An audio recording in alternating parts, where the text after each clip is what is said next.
Bonjour, aujourd'hui nous allons parler Out of the Blue, vu hier au Théâtre Montfort, un spectacle super qui se passe dans les eaux profondes. Alors nous sommes sur un spectacle de cirque et de danse, mis en scène et interprété par Frédéric Vernier et Sébastien David Vangelder.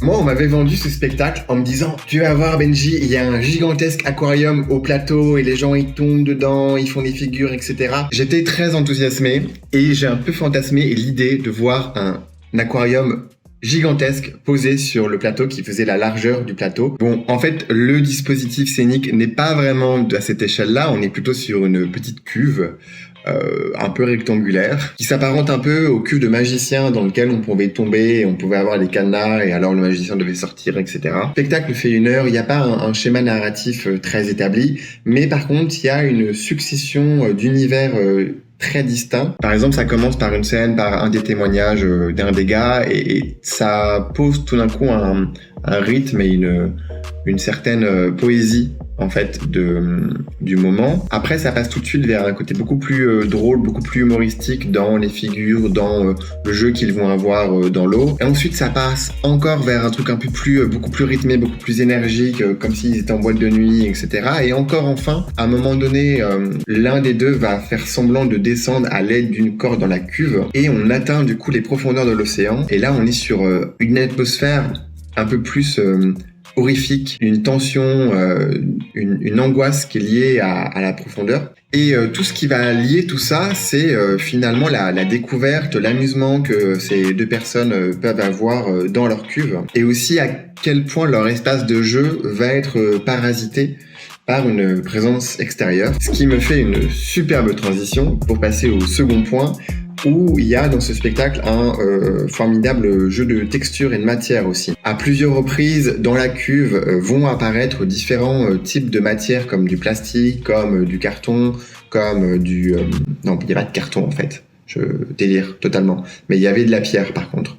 L'eau va apporter un mouvement particulier, inédit, incontrôlable à toutes ces formes plastiques. Et ça leur confère un petit peu une certaine beauté, une beauté qu'on voit pas en dehors justement de ce que le spectacle arrive à sublimer. Et pareil, ça induit un petit jeu avec ces objets-là par les personnes qui sont dans la cuve. L'eau est de plus en plus contaminée, parasitée par une accumulation de plastique qui va finir par quelque part conférer un destin tragique en fait aux petits hommes poissons qui sont à l'intérieur de cette petite cuve.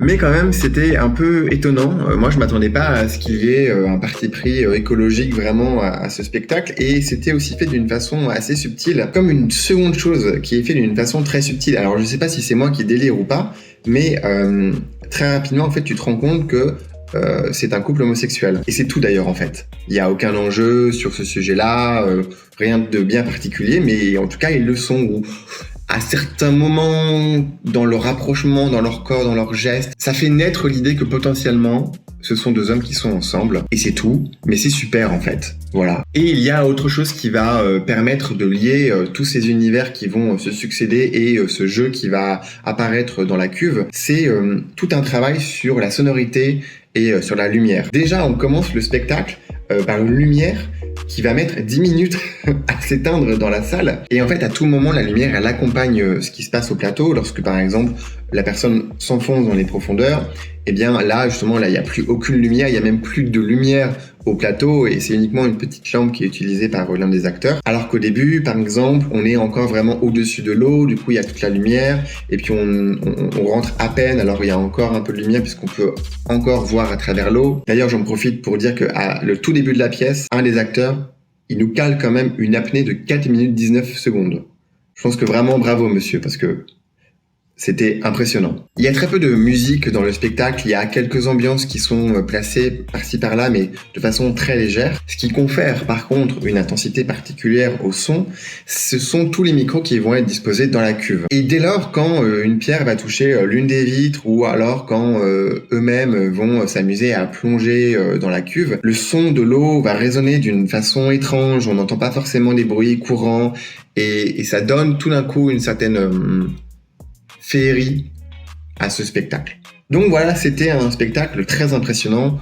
Impressionnant pour son dispositif scénique, impressionnant pour la performance des acteurs, impressionnant pour le jeu, l'inventivité qu'ils arrivent à avoir lorsqu'ils sont dans l'eau. Et ça fait grave plaisir.